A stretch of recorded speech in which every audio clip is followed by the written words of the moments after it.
So I said I'd talk about something this week, and here we are. One of the things at the end of the previous episode was they went, the Defiant leaves. It's like the last shot of the entire episode. The Defiant leaves, meets up with the fleet, and basically turned around. The idea here that a lot of people, myself and my mother included, got was, okay, so they are immediately turning around to then retake Deep Space Nine. Seems kind of wasteful, but is pretty typical for Star Trek. After all, we haven't seen string continuity in Star Trek before. Not really. Usually, the only episodes that are string continuity, and even this is kind of a technically, is two-parters, where an episode will lead immediately into the next episode, like string continuity works, right? So, me and my friends and my mom, we all anticipated that this Dominion War arc was going to be 2 episodes long. I'm just curious how many of you presumed the same thing, that it would be back to business as usual as of basically the next episode after this one. This is also probably when Deep Space Nine hit a really good mark for me. Now, granted, I've been watching Babylon 5 as well, but this was the first time, I've said this already, this is the first time Star Trek hit string continuity, and I never realized before how much I wanted that until I saw them actually do it. Now, I've brought up a few quotes, because I want to talk about this here. This is usually referred to as the Dominion War arc. I have some quotes. I'm going to get to that in a second. Majel Barrett was actually pretty negative about this. The Dominion War, of course, even though the string continuity only lasts 7 episodes, the actual Dominion War will last 2 seasons. All of Season 6 and all of Season 7 are a state of open war or total war, depending on how you want to define that, between the Federation and the Dominion. So, Majel Barrett says that Star Trek was all based on the fact that Gene had been very specific about not wanting Star Trek to be a show about intergalactic wars, interspecies wars. He didn't want it to be humans fighting other species. And Majel Barrett mentioned this. This was in the Star Trek Communicator, which I don't have a physical copy of, unfortunately. But as I've mentioned many, many times, there was a lot of open discussion about this kind of stuff in the AOL chats and whatnot. And I happened to find an old archive. This is December 6, 2003. This is an interview with Ronald D. Moore and the IGN Film Force. Now, I want to share this with you, if you will forgive me. He talks about a lot of things here. He talks about, his working with Brannon Braga and how he decided to go with Deep Space Nine instead of Voyager when TNG was wrapping up, blah, blah, blah, blah, blah. But he gets to the part, direct quote, "I remember when we got into the Dominion War, Rick Berman, was adamant at first that the war would only take 3 or 4 episodes in the most. And we just said, sure. We lied. We knew that once we got the ball rolling, we'd never be able to wrap it up in 3 or 4 episodes. There was just this trickery. And then as the war went on, Rick would weigh in periodically about how heroic the characters are, or why is this one so depressing? This one's too violent. And we're like, it's a frickin' war. What do you mean it's too violent?" Paraphrased, of course. They also, there's something about it's only a paper moon, which I'm going to leave that quote for later because it's more relevant there. But he talks about how basically Rick, here it is. Once Voyager was on the air, Moore said there was a very clear distaste for Deep Space Nine amongst Paramount and Rick Berman. Now, this goes from what I've heard and read for years at this point. He says DS9 staff even wanted the show to continue beyond Season 7. Now, as of now, this would be 16 years later, know that this is true. And they actually had story plans for a Season 8. We see some of this in What You Leave Behind, or What You Left Behind, or, the special that just came out last year. But the studio was adamant about giving Voyager a solo run for its last 2 seasons, despite having never given DS9 the opportunity. And I quote, "I don't think Paramount ever loved it. I know Rick didn't love it. It was just the bastard stepchild of the franchise." And then he talks about a few other things I'm not going to relate you to. That's TNG-related stuff. Now, this is all very amusing to me in its own horrible way, because the next thing I want to share with you, if you'll forgive me, is a quote from Rick Berman. Of the somewhat controversial decision to have the show, this is from the companion, which I don't have a physical copy of at the moment. This is of the somewhat controversial decision to have the show go semi-serialized. Rick Berman says, and I quote, "I think the potential for serialization or near serialization of the show was always there." When they say serialization, they're referring to what I call string continuity, by the way. There's actually a distinction between the two, but that's what they mean.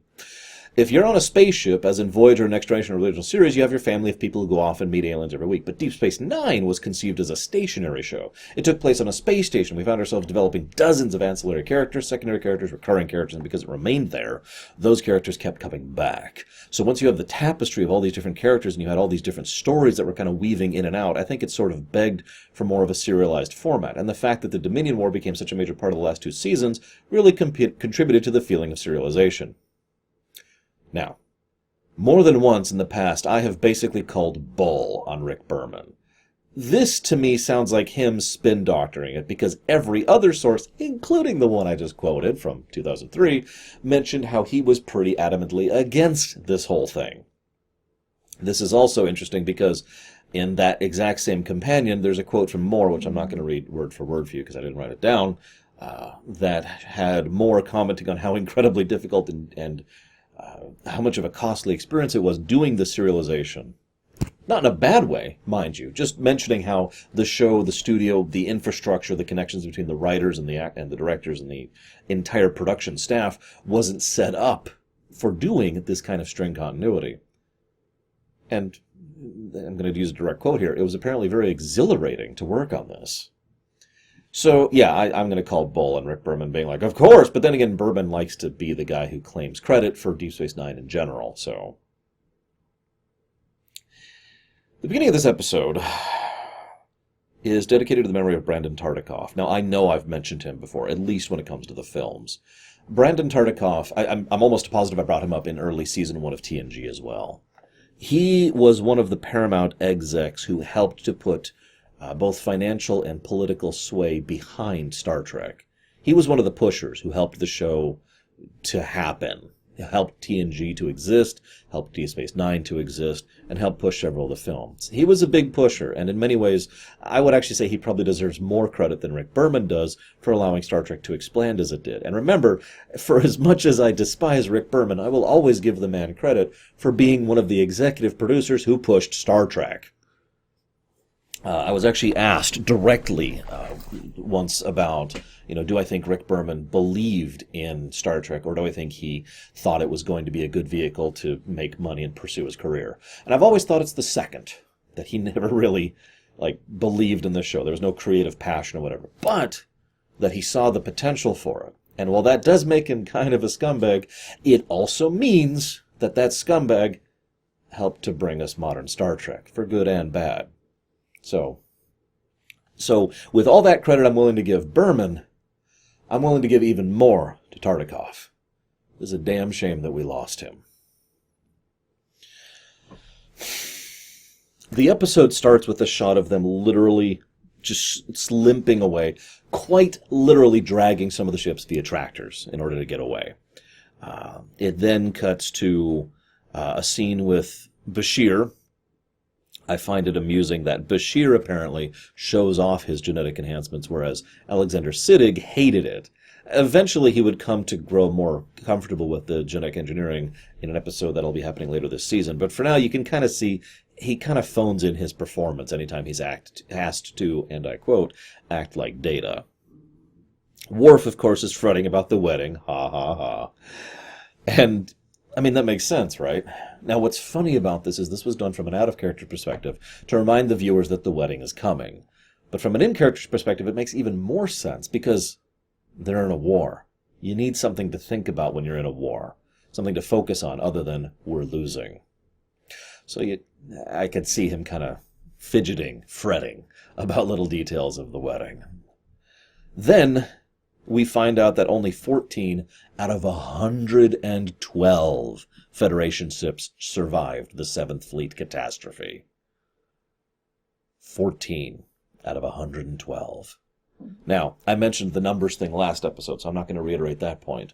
But I am going to iterate how this intro very efficiently and brutally shows the Feds are losing.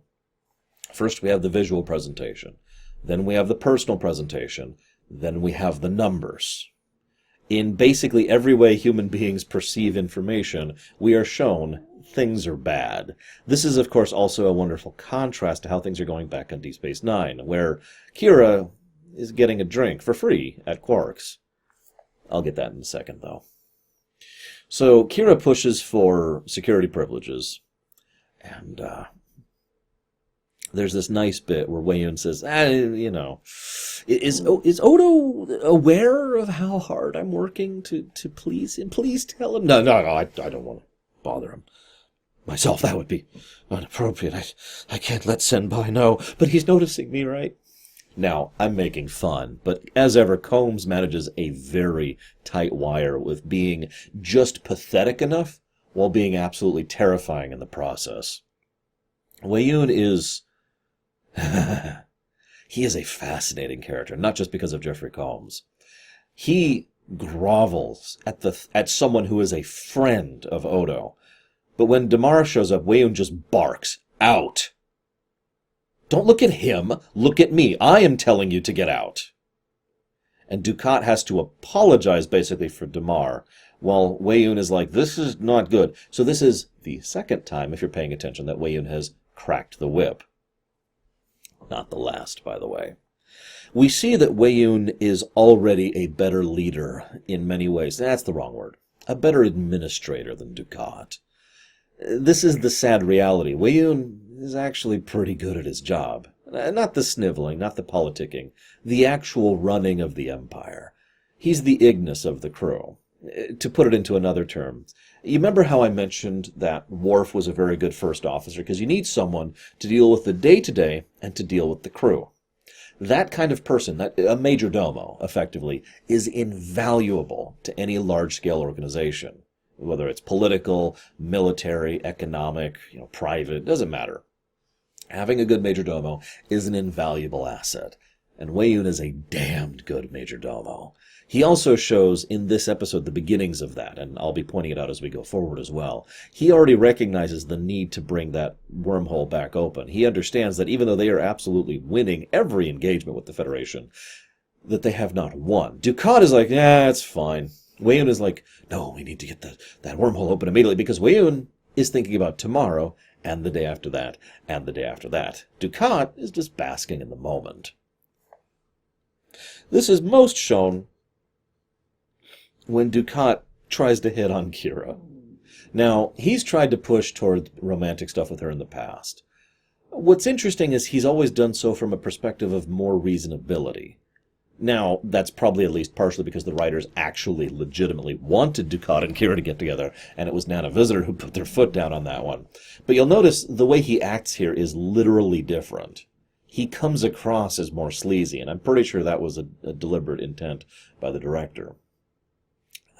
The thing I want to point out, though, is he has... what he does is incredibly wrong. Trying to use his position of power to force himself sexually on someone is horrible, regardless of genders involved. That's just messed up. And I don't want to sound like I'm excusing that, because I'm not. But what I find interesting is Dukat, completely regardless of that, has a valid point.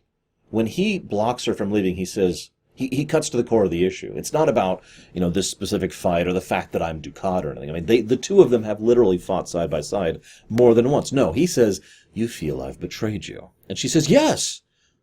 And I love that because that does cut to the point of it. Dukat was, in many ways, one of the good guys.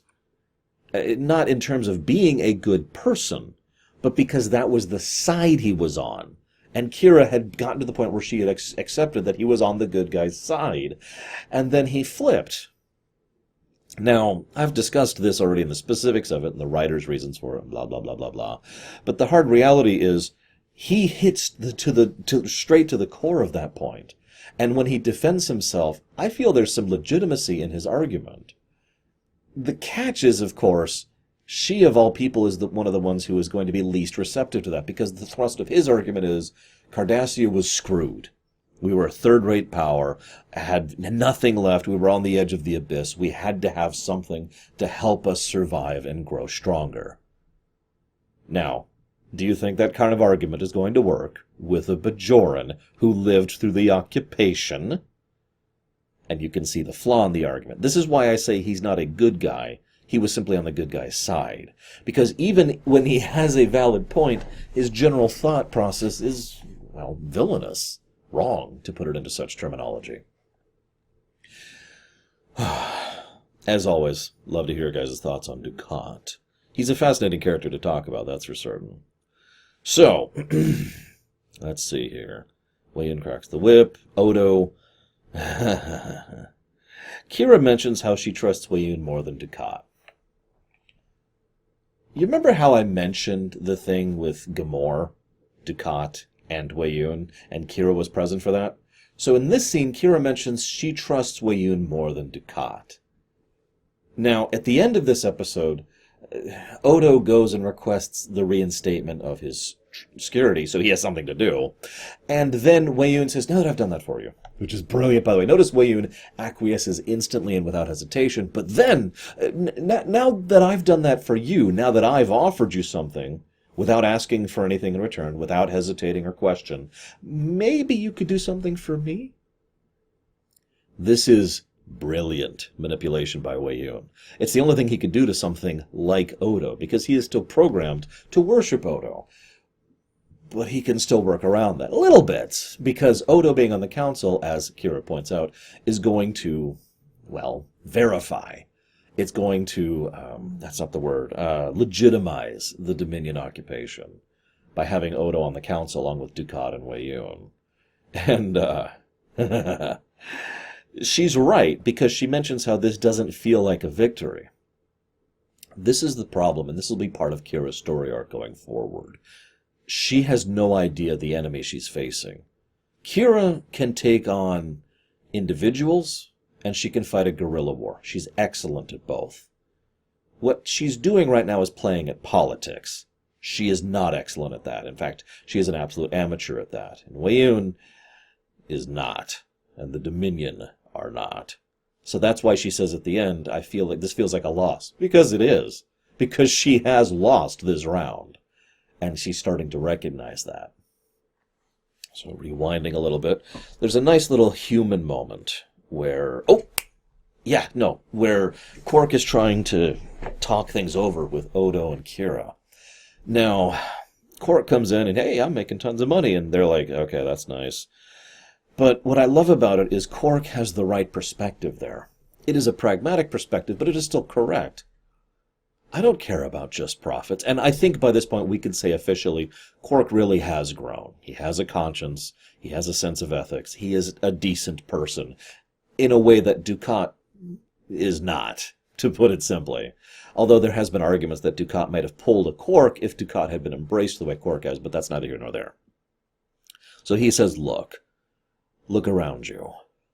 I don't see ghetto fences, or starving children, or people being beaten. As far as occupations go, this is not bad. And I find that interesting because Quark mentions the human, the microscopic perspective of why this occupation is a gentle occupation. And it is Odo who points out the macroscopic perspective. He flat out lays out everything I've already told you about how the Dominion is adamant about maintaining their treaty with the Bajorans, because that gets them nothing but brownie points in the political arena of the Alpha and Beta Quadrants. So, Sisko and Joseph have a chat. It's actually one of the last times we see Joseph on the show. Not the last, but one of the last. And it's just a really human scene. I don't actually have a lot to say about it. But I think the best part is when, his father asks, are things as bad as they say on the news? And Sisko says, no, they're probably worse. The really interesting thing is, remember, at this point, they've been at war for about 3 months. And they're facing loss, as in, to put it into such terminology, the Dominion's war score is quite high. And the Federation is just losing every encounter.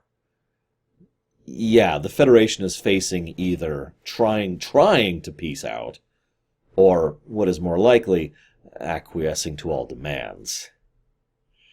Yay. Notice this is the first episode of the 6, by the way, and they're already doing this badly. So then, to bring some levity into the episode, we cut to the Jem'Hadar ship. Oh, wait.